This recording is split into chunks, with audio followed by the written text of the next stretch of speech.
Yan guys, yung aking dinner.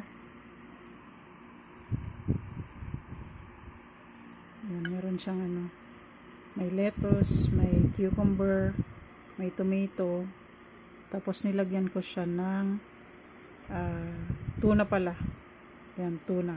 Yung San Marino tuna na pang salad talaga. Tapos nilagyan ko siya ng dressing na Caesar salad dressing. Yan yung aking dinner for tonight.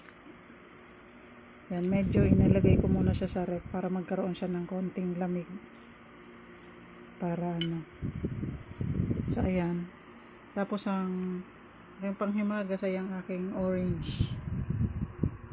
Yung aking fruit. Orange. Tapos meron ako ditong salabat. Yan.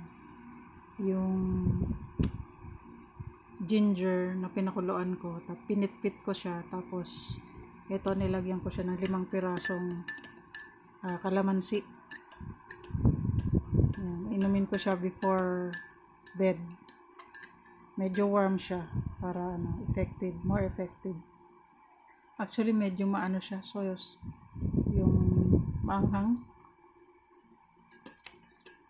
Ayan, pero nilagyan ko na siya ng ng sugar para hindi siya ganong kapait at hindi siya gaanong matapang. Tapos meron din akong cheesy ensaymada dyan. Bahala na akong makain. Pero ito muna ang kakainin ko. Yung aking cucumber, lettuce, tomato with tuna salad and dressing with Caesar salad dressing and orange. So let's go guys, let's eat.